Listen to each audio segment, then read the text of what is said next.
बहन जी, जयपुर से। राधे राधे। राधे राधे महाराज जी। महाराज जी, जब परिवार में अपने विचार और भावनाएं समझी नहीं जाती तब क्या करना चाहिए? भगवान से अपने विचार जोड़ने चाहिए। परिवार का संसार कोई न हमारे विचार नहीं समझ सकता। हम अंदर से आपके प्रति जो व्यवहार करेंगे उसका परिणाम हमको प्रतिकूलता ही मिलेगी। आप हमारे विचारों को नहीं समझ पाएंगे। हम आपको हृदय से प्यार करते हैं लेकिन आपको उसमें छल कपट दिखाई देगा। आप प्रतिकूल व्यवहार करेंगे तो हमको हमारा हृदय जलेगा कि हमने तो वास्तविक हृदय से प्यार किया और ये छल कपट कर रहा है। इसलिए हमारे हृदय की बात तो केवल हृदयेश्वर भगवान जानते हैं। इसलिए हमें चाहिए कि अपने विचार और अपने हृदय की बात भगवान से करें और सबको जो सुख पहुंचाते हैं तो परिणाम में बदले में हम कुछ ना चाहें तो हम सुखी हो जाएंगे। अगर बदले में चाहेंगे कि हम आपसे थोड़ा भी परोपकार की भावना से किया तो आप हमको थैंक यू तो बोल दीजिए, तो आप परेशान हो जाएंगे।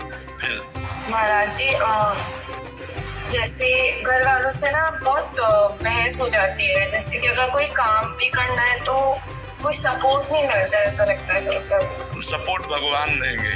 हम इसलिए तो कह रहे भगवान से जुड़ो तो परिवार भी आप पर प्रेम करेगा। जहाँ पर कृपा राम की हुई ता पर कृपा करे सब कोई। अपने अपने विचार हैं, आपके अपने विचार हैं, आपके भाई के अपने विचार हैं, पिता के अपने विचार हैं, चाचा के अपने विचार हैं, लेकिन भगवान आपके विचार को जानते हैं। और अगर आप भगवान से जुड़ी तो आपका विचार पक्का होगा जिसका प्रभाव सबके ऊपर पड़ेगा। देखो, संतों का विचार क्यों समाज के ऊपर पड़ता है? क्योंकि उनका विचार भगवान से जुड़ा हुआ होता है। समझ रहे ना? कोई नई बात नहीं है, आपके अंदर भी विचार है लेकिन आप सुनने क्या आए हो? संतों के विचार ही तो सुनने आए हो कि ये क्या बोलेंगे, इनका विचार क्या है, और आपका विश्वास है ये जो बोलेंगे सही बोलेंगे। क्यों? क्योंकि हमारा विचार, हमारा भाव भगवान से जुड़ा हुआ है। तो आप अपने विचार को, अपने भाव को भगवान से जोड़िए तो आपके परिवार पर उसका प्रभाव पड़ेगा। देख लीजिए, आप करके नाम जप कीजिए और भगवान से बातचीत कीजिए। प्रभु ऐसे से ऐसा हो जाए तो अच्छा। वो सुन रहे हैं आपकी बात, विश्वास कीजिए, वो आपके हृदय में ही बैठे सुन रहे हैं। जब ज्यादा भजन करोगे तो आपको अनुभव में होने लगा भगवान से कि हमने जो बात की देखो ये तत्क्षण हो गया। आपको अनुभव में आने लगेगा, बिना भजन के अनुभव में नहीं आएगा।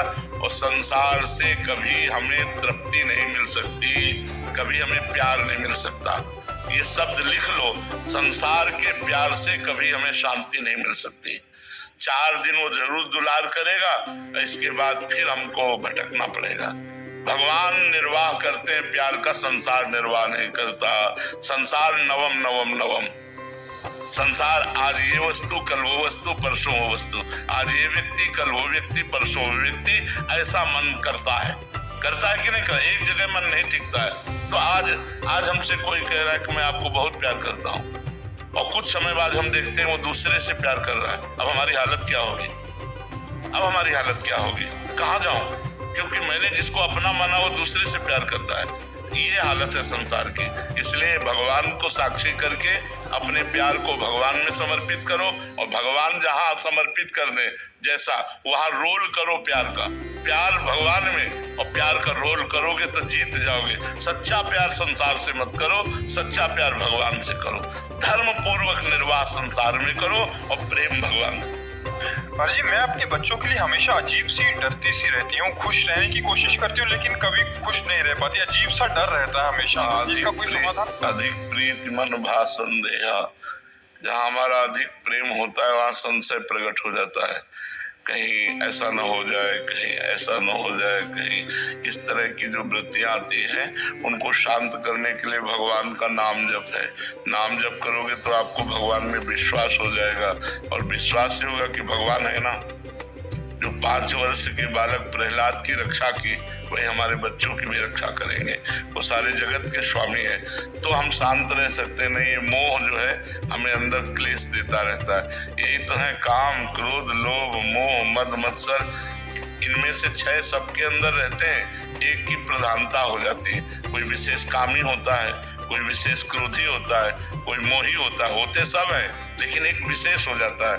अब जो विशेष हो जाएगा वो अपना प्रभाव देगा। जैसे आपके अंदर मोह की विशेषता हो गई, वो आपको जलाता रहता है। तो मोह अज्ञान के कारण है। जब जो लिखा हुआ है वो होके रहेगा, तुम्हारे सोचने से थोड़ी है। भजन करो, भगवान से प्रार्थना करो, आपका, आपके बच्चों का, आपका परिवार का मंगल हो, क्योंकि भगवान मंगल भवन है। उनके भजन से ही आप में विश्वास जागृत होगा और विश्वास से हृदय आनंदित रहता है, संशय से हृदय जलता रहता है। तो संशय मत करो, कुछ नहीं होने वाला, जो होगा उसे तुम टाल नहीं सकती, और जो नहीं होने वाला वो होगा ही नहीं। तो नाम जप करो भगवान का, आनंदित रहो। प्रकृति जी, श्री हरिवंश महाराज जी। महाराज जी, मैं और मेरे पति बाहर विदेश में रहते हैं। आपके सत्संग और श्री जी की कृपा से हम दोनों पूरी कोशिश करते हैं कि आपके बताए हुए रास्ते पर चलें और वहां पर रहकर अपना जीवन सात्विक ढंग से जिएं और श्यामा शाम की सेवा करें। महाराज जी, आप कह रहे हैं कि हमने पार्टीज में जाना छोड़ दिया, सारे जो धर्माचरण थे सारे विदेश में रहकर भक्ति करना बहुत कठिन बात है, क्योंकि वहाँ का वातावरण विशेष रजोगुणी और तमोगुणी है। भोग विलासिता प्रधान है, अपने यहाँ धर्म प्रधान है और अन्यत्र भोग विलासिता प्रधान है, खान पान नाना प्रकार के भोगों का, और भोगों के त्याग से भक्ति की वृद्धि होती है और भोगों के राग से भक्ति का नाश हो जाता है। तो ये तो बहुत बहादुरी की बात है कि विदेश में रहकर संयम धारण करना, विदेश में रहकर गलत आहार न करना, विदेश में रहकर भगवान का भजन करना। तो आपको धन्यवाद है, आपके पति को धन्यवाद है, दोनों मिलकर के खूब धैर्य पूर्वक भक्ति मार्ग में चलो, जीवन का फल है, भगवान की प्राप्ति हो जी। काफी दोस्त छूट गए हैं जो भगवत मार्ग पर चल रहे थे, बस उन्हीं से संपर्क रहे थे। बस जो छूट गए हैं वो बहुत, महाराज जी, वो कहते हैं कि घमंडी हो गए हैं आजकल, ये हो गए हैं। तो महाराज जी, बात छिपाते हो क्या? तो महाराज जी, जीवन में मतलब इन लोगों को कटना ठीक है ना महाराज? हाँ बिल्कुल। जाके प्रिय न राम वैदेही तजिए ताहि कोटि वैरिशम जद्य परम स्नेही। वो स्वामी तुलसीदास जी कहते हैं, जो भगवान से विमुख लोग हैं, हमारा उनसे कभी संबंध न रहे। जो भगवान के भक्त है उनकी चरण रज हमारे माथे पे रहे, ऐसा सिद्धांत है भक्ति का। तो अगर ऐसे लोग छूटते हैं तो भगवान की कृपा है। अगर कोई साथी ना हो तो बहुत अच्छी बात है, भगवान साथी हमारे हैं। और ऐसे भगवत विमुख लोगों का साथ भी कोई साथ नहीं है। जहाँ आप पर विपत्ति आई तहाँ सब अलग नजर आएंगे, आप संकट में फंस जाएंगे, कोई पूछेगा नहीं।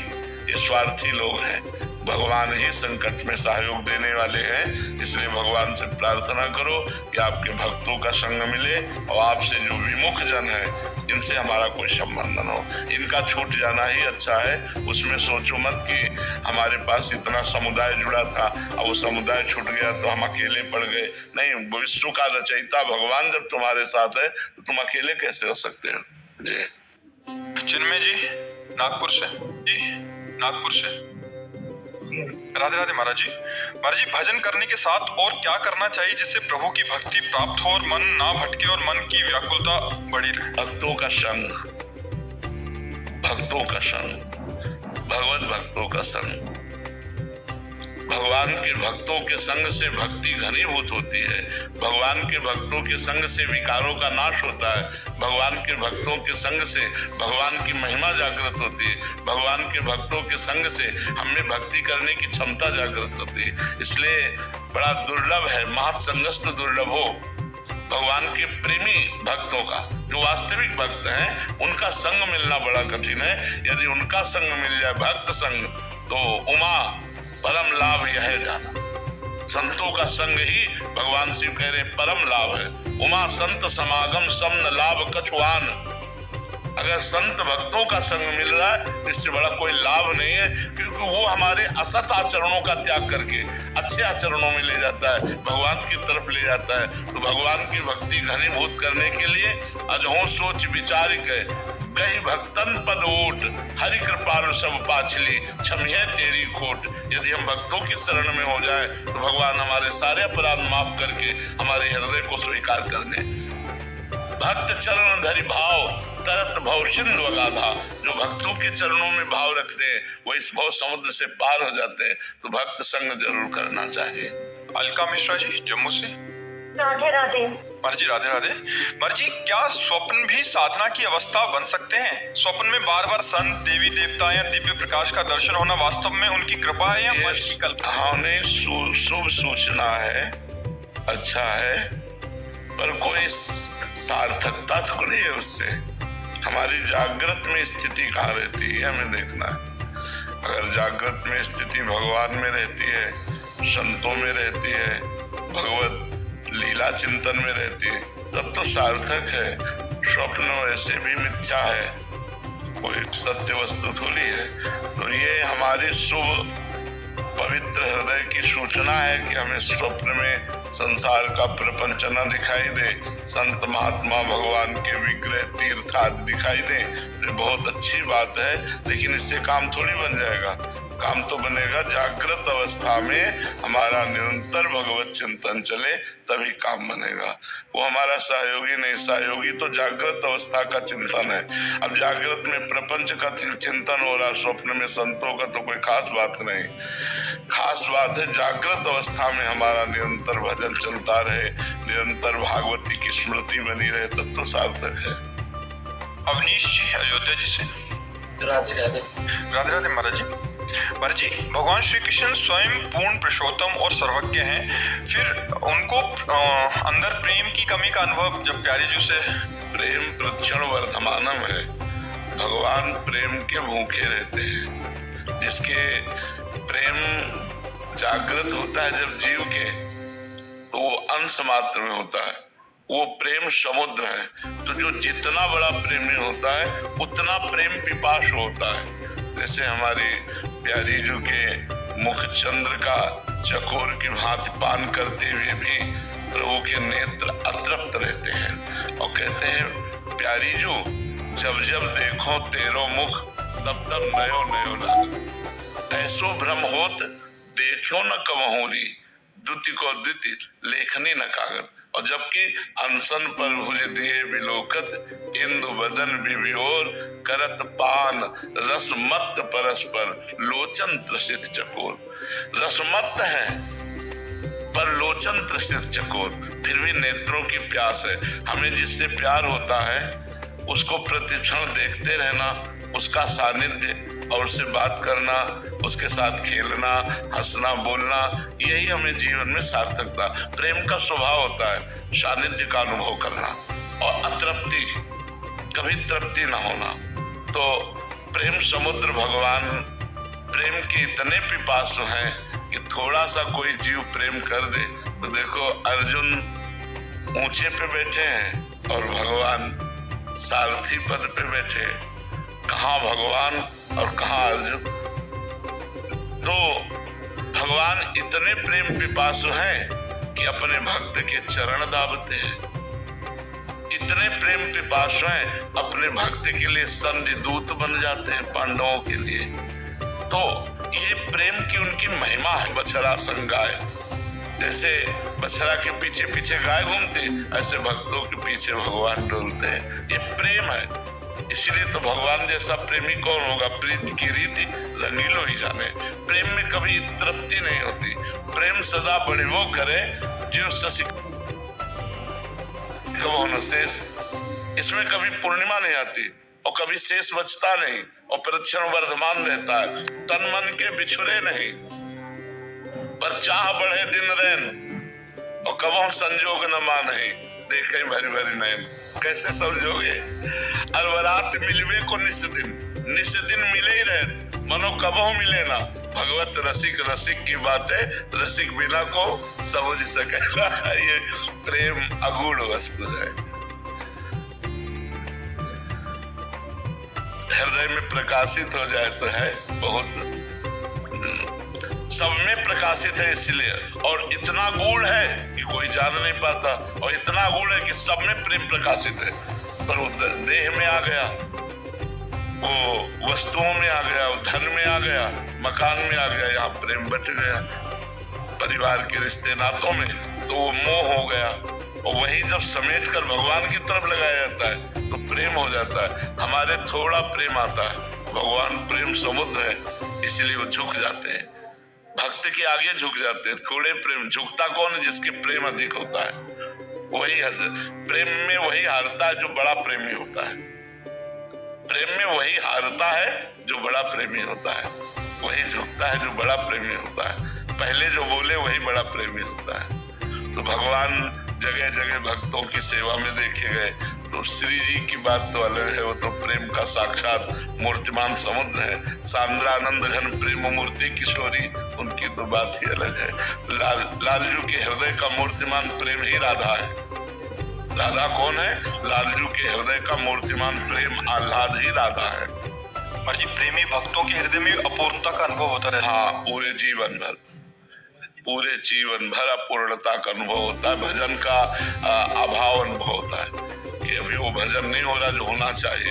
प्रेम में रो रहे हैं पर उनको ये पता नहीं होता कि मेरे अंदर प्रेम है। बस यही कह रहे कोई कृपा करे हमें भगवान से प्रेम हो जाए। अगर कोई दूसरा देखना चाहे तो कैसे देख सकता है महाराज जी? हाँ, दूसरा समझ सकता है जहाँ भगवान की लीला कथा गुण का वर्णन हुआ तो उनकी आकृति बदलने लगेगी, रोमांच होने लगेगा, उनमें भाव दशाएं आने लगेगी। ऐसे परिचय प्राप्त किया। और अगर खुद कभी अनुभव करना चाहे कि प्रेम जागृत अहम नहीं होता इसलिए अनुभव नहीं होगा। अहम नहीं होता ना, हम में तो अनुभव होता कि मैं प्रेमी। अब वो अहम तो अंतर ध्यान हो गया तो प्रेम का अनुभव कौन करे? इसलिए वो रोते रहते प्रेम के लिए कि मुझे प्रेम प्राप्त हो जाए। और जबकि प्रेम में डूबे हैं फिर भी प्रेम की चाह है। यही तो प्रेम का चमत्कार है। प्रेम महाराज जी धीरे धीरे होता है, मतलब जैसे स्थिति होती है तो धीरे धीरे क्रमशः बढ़ता है। प्रेम सदा बढ़िबो करे प्रतिक्षण वर्धमानम, वो धीरे धीरे बढ़ता रहता है। और प्रेमी को अनुभव में नहीं आता कि बढ़ रहा है, उसको ऐसा लगता है मेरे अंदर प्रेम कहाँ भगवान से। और शुरू कहाँ से होता है महाराज जी? नाम से। जब नाम जप करेंगे फिर गुरु शरणागति होगी, फिर भगवान की नवधा भक्ति होगी, तब आत्मसमर्पण होगा, फिर प्रेम का प्रादुर्भाव होगा। मूल तो नाम, प्रेम मूल या नाम है। प्रेम की जड़ नाम है। जो नाम जप करता है उसी के हृदय में सब विधान बन जाते हैं और प्रेम का प्रादुर्भाव हो जाता है। साधक कब अनुभव करे कि उसके अंदर हल्का हल्का प्रेम आने लग गया? अनुभव ही नहीं कर सकता। अनुभव करेगा तो प्रेम होगा ही नहीं। मतलब ये अनुभव नहीं होगा कि हम भगवान से प्रेम करते हैं, ऐसा अनुभव नहीं होगा। हृदय द्रवित हो रहा है, अश्रु प्रवाह हो रहा है, पर उसको लग रहा है मुझ दिन पर कृपा हो जाए कि भगवान से प्रेम हो जाए। यही प्रेम है उसके अंदर। और वो चिल्ला चिल्ला कर रोने लगता है, कोई कृपा करे, भगवान कृपा करो, मुझे अधम पर कृपा करो, इससे आपसे प्रेम हो जाए, आपका नाम जप कर लूं, प्रभु कृपा करो। बस वो रोता रहता है, यही प्रेम है। और उसको प्रेम के अभाव में रोना आता है। जी राहुल पाठक जी फरीदाबाद से। राधे राधे गुरु। राधे राधे महाराज जी। महाराज जी मुझे कर्म प्रधान होना चाहिए या भाव प्रधान? अब अपने अपने हृदय की बात है बच्चा, अलग अलग हृदय की रचना है। कोई हृदय कर्म प्रधान होता है, कोई हृदय भाव प्रधान होता है। तो तुम्हारा हृदय क्या है वो तो तुम देखोगे ना, कि तुम्हारी कर्म में प्रवृत्ति अधिक है या बैठ करके भाव बनाने में अधिक प्रवृत्ति है। महाराज जी मेरा क्वेश्चन ये है कि सहज भाव से हमें प्राप्ति कैसे होगी? जैसे सबरी और मीरा ने भाव की प्रधानता रखी। नाम से भाव पैदा होता है। आप हम ऊपर यही कह रहे थे कि मन बड़ा चंचल और मलिन है। जब हम खूब उपासना करते हैं तब वो पवित्र होता है और पवित्र मन में भागवतिक भाव आते हैं। ऐसे थोड़ी आ जाएंगे भाव, ऐसे भाव संसारिक आएंगे, परमार्थिक नहीं आएंगे, भागवतिक नहीं आएंगे। उपासना से भागवतिक भाव आते हैं। तो